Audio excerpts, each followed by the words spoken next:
నేనెందుకు చేపడను మానం తలుచుకోవాలి కానీ వారి కష్టం చిటికలో తొలగే వ్రతం ఒకటి ఉంది ఎంతో పుణ్యం కలిగించే కష్టాన్ని పేరు శ్రీ సత్యనారాయణ స్వామి వ్రతము. దానిని యథావిధిగా ఆచరించి ఇహలోకంలో సంస్కారాలు పరలోకంలో మోక్షము రెండు కలుగుతాయి అన్నాడు. ఓ స్వామి, ఆ వ్రతఫలం ఎటువంటిది, దాని విధానం ఏమిటి, ఇంతకు ముందు దీన్ని ఎవరు చేశారు, ఎప్పుడు చేయాలి, ఇవన్నీ వివరంగా చెప్పన్నాడు నారదుడు. దీనిని ఆషాఢంలో కానీ, కార్తీక మాసంలో కానీ, మాఘమాసంలో కానీ, వైశాఖంలో కానీ, ఏకాదశి రోజైనా కానీ, పౌర్ణమి నాడైనా కానీ, సూర్య సంక్రమణ రోజైనా కానీ చేస్తే శ్రేష్టం.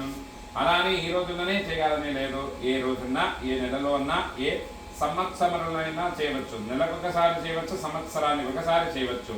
యుద్ధం ప్రారంభించే ముందు కానీ, ఏదైనా పని ప్రారంభించే ముందు కానీ, ఆపద కలిగినప్పుడైనా, డబ్బు సమస్య ఎదురప్పుడైనా, ఎప్పుడైనా, ఎందుకైనా చేయవచ్చు.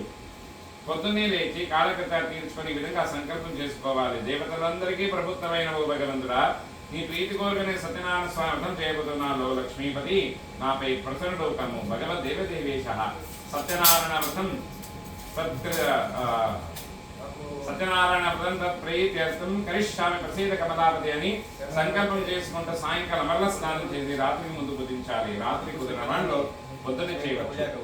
పూజకులను శుద్ధి చేసి పిండితో ముగ్గులేసి అంచుల కొంత వస్త్రం వేయాలి. దాని మీద బియ్యం పోసి ఒక కలశ పాత్ర పెట్టి దాని మీద రవిక గుడ్డ నుంచాలి.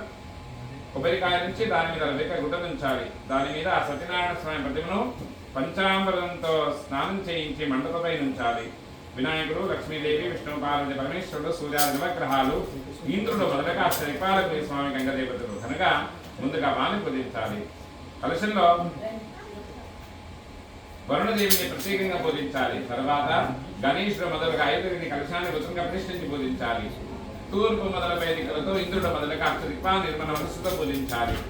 ఇవన్నీ అయ్యాక కలశంలో భగవంతుని నారాయణ పూజిస్తే సకల శక్తి సమరుడై మిగతా అందరి దేవుడు అర్థదండలు కూడా ప్రసాదించాడు. దీనికి జాతి మత కూడా విభేదాలు లేవు. ఏ వర్ణం వారైనా చేయవచ్చు, స్త్రీలు కూడా చేయవచ్చు. ఓ నారదా, ఈ వ్రతమును అన్ని రకాల సంపదనులను పుత్రపోత్ర అభివృద్ధి కలిగిస్తుంది, వేల సకల సౌభాగ్యాలు కలుగుతాయి అన్నాడు. ఒక మంచి రోజు చూసి బంధుమిత్రులను పిలిచి పంచపక్ష పరమాన్నాలు చేసి పూలు పళ్ళతో కానీ భక్తి శ్రద్ధలతో పూజ జరిపించి బ్రాహ్మణులకు అంటే నాకు బ్లాంక్ చెక్ ఇచ్చి రెడీగా ఉన్నాను. సో ఇంతవరకు నాకు ఒక 20 బ్లాంక్ చెక్స్ వచ్చాయి.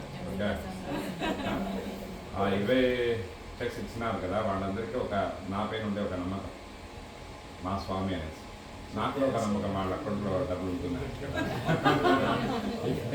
ఒక నమ్మకం. సో ఈరోజు కూడా మీరు 21వ మన శైలేంద్ర గారు 21 మెంబర్ అవుతారు. ఓకే, నాకు అకౌంట్ లేదు, పర్వాలేదు చేస్తాను.